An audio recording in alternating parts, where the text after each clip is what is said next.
Hello friends, कैसे आप सब। स्वागत है आपका हमारे यूट्यूब चैनल में। और दोस्तों, इससे पहले जो हमारा टॉपिक है आज का, घाघरा का युद्ध, इससे पहले हमने क्या किया है, हमने इसके प्रमुख तीनों युद्ध देख लिए हैं बाबर के। ठीक है दोस्तों, पानीपत का युद्ध देख लिया, इसके 2 भाग में हमने देखा। इसके बाद हमने देखा खानवा का युद्ध। खानवा के युद्ध के बाद फिर हमने देखा चंदेरी का युद्ध, और आज हम देख रहे हैं घाघरा का युद्ध। ठीक है दोस्तों, तो ये इसका अंतिम युद्ध था बाबर का, और बहुत ही महत्वपूर्ण युद्ध था। ठीक है दोस्तों, तो चलिए इसके जितने भी महत्वपूर्ण प्रश्न होते हैं MCQ में देख लेते हैं। दोस्तों अंत तक वीडियो ज़रूर देखें क्योंकि महत्वपूर्ण प्रश्न है बिल्कुल। ठीक है दोस्तों, तो चलिए शुरू करते हैं और देखते हैं अपना पहला प्रश्न। पहला प्रश्न है हमारा दोस्तों, घाघरा का युद्ध कब हुआ था। तो घाघरा का युद्ध कब हुआ था, तो घाघरा का युद्ध हुआ था दोस्तों 5-6 मई 1529। ठीक है दोस्तों। तो अब देखिए, जो बाबर था वो बंगाल के शासक नुसरत शाह से मैत्रीपूर्ण संबंध रखना चाहता था। ठीक है, और उससे संघर्ष के पक्ष में नहीं था। ठीक है, मतलब उसके साथ मित्रता का व्यवहार रखना चाहता था और उसके साथ युद्ध करना नहीं चाहता था। ठीक है, और उसने नुसरत खां को संदेश भी भेजा था कि महमूद लोदी की सहायता न करे। ठीक है, लेकिन वो क्या कर रहा था, उसकी भी सहायता कर रहा था और बाबर की तरफ भी मिला हुआ था। ठीक है दोस्तों, तो नुसरत खां बाबर की तरफ भी मिला हुआ था और जो महमूद लोदी था उसकी तरफ भी। ठीक है, तो क्या हुआ फिर, इसी कारण बाबर ने बंगाल और अफगानों की संयुक्त सेना से युद्ध करने का निश्चय किया। ठीक है दोस्तों, तो जो युद्ध हुआ एक घाघरा का युद्ध कहलाता है। और जो घाघरा है दोस्तों, घाघरा तथा गंगा संगम के निकट घाघरा के किनारे छपरा बिहार में है दोस्तों। तो यहाँ पर ये युद्ध हुआ था। ठीक है, ये घमासान बजा था यहाँ पर छपरा बिहार। ठीक है, घाघरा, और इसमें बाबर की विजय हुई थी। ठीक है, तो चलिए अगले प्रश्न पर चलते हैं। ये मैंने डिटेल बता दी इसकी। चलिए अगले प्रश्न को देखेंगे। अगला प्रश्न है, घाघरा का युद्ध किस किस के मध्य हुआ था। ठीक है दोस्तों, तो किस किस के मध्य हुआ था, तो ये बंगाल व अफगानों की सेना संयुक्त रूप से लड़ी थी। ठीक है, तो अफगानों की संयुक्त सेना के साथ हुआ था। तो यहाँ पर हमारा जो सही उत्तर है बाबर और अफगान के साथ। ठीक है, बाबर और अफगानों के साथ हुआ था। और जो ये संयुक्त सेना थी, इसमें कौन थे, इसमें जैसे महमूद लोदी, शेर खान, बिब्बन, बायजीद, मारूफ, फारमूली, और उसके अतिरिक्त बंगाल का सुल्तान जो नुसरत शाह भी अप्रत्यक्ष रूप से इसमें सम्मिलित था। ठीक है दोस्तों, चलिए अगले प्रश्न पर चलते हैं। अगला प्रश्न है हमारा, बाबर के साथ घाघरा युद्ध में कौन लड़ा था। तो बाबर के साथ घाघरा युद्ध में कौन लड़ा था, तो हमने पहले भी बताया, महमूद लोदी भी लड़ा, शेर खान और महरूब भी लड़ा, बिब्बन और बायजीद भी लड़ा। ठीक है, तो ये सभी लड़े। ठीक है, ऑप्शन 4 ये सभी लड़े बाबर के साथ। ठीक है, तो संयुक्त सेना थी एक तरीके से बंगाल और अफगानों की। चलिए अगले क्वेश्चन पर चलेंगे। अगला प्रश्न है, घाघरा के युद्ध में किसका प्रयोग किया गया था। तो घाघरा के युद्ध में किसका प्रयोग किया गया था, तो तोपखाने का प्रयोग हुआ था, नाव का प्रयोग हुआ था। तो यहाँ पर ये भी सही है और ये भी सही है, तो हमारा ऑप्शन 4 सही होगा, उपरोक्त 1 और 2। तो दोस्तों जो ये युद्ध था घाघरा का, तो इसमें संघर्ष हुआ और दोनों ओर से तोपों का और नावों का प्रयोग किया गया। ठीक है, और ये ऐसा पहला युद्ध था मध्यकाल का भारत में। ठीक है, यह भारत का ही जो थल और जल दोनों जगह पे लड़ा गया, मतलब पानी में भी और स्थल पे भी। ठीक है, क्यों, क्योंकि ये ऐसी जगह होगा जहाँ पर समुद्र भी है।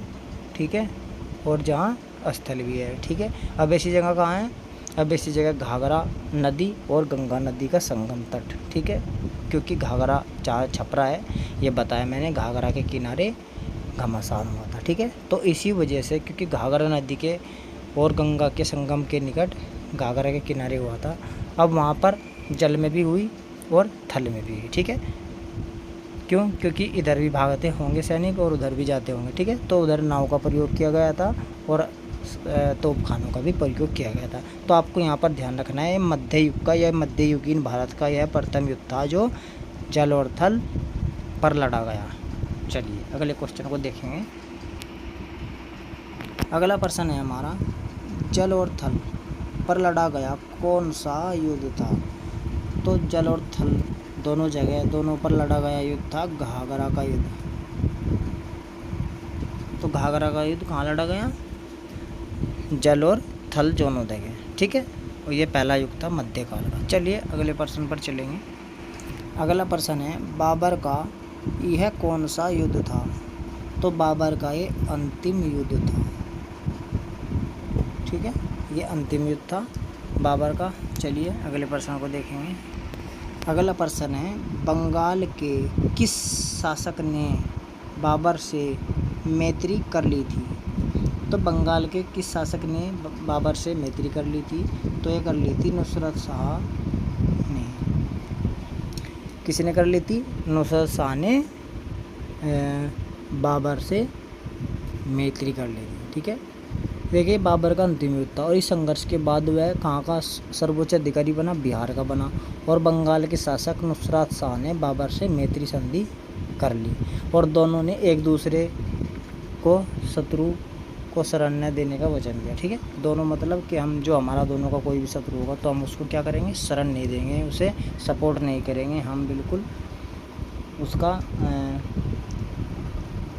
उसकी सहायता नहीं करेंगे, ठीक है। तो उन्होंने एक दूसरे को ये वचन दिया। चलिए अगले प्रश्न पर चलते हैं। अगला प्रश्न है मध्य युग का वह कौन सा युद्ध था जो पानी और स्थल पर लड़ा गया? ठीक है, तो मध्य युग का वह कौन सा युद्ध था जो पानी और स्थल पर लड़ा गया? ठीक है, तो दोनों जगह कहाँ लड़ा गया हमने पहले बता दिया, तो ये है घाघरा का युद्ध, ठीक है दोस्तों।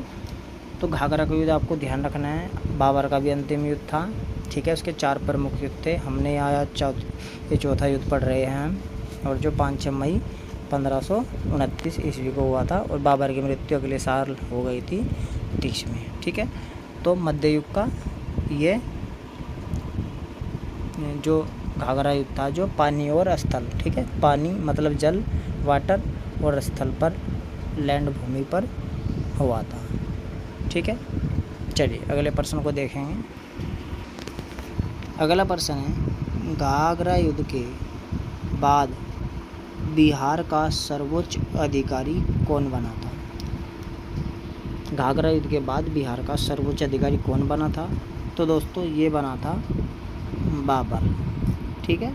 आपको ध्यान रखना है कि बाबर बिहार का सर्वोच्च अधिकारी हो गया था, ठीक है, जब ये युद्ध जीत गया।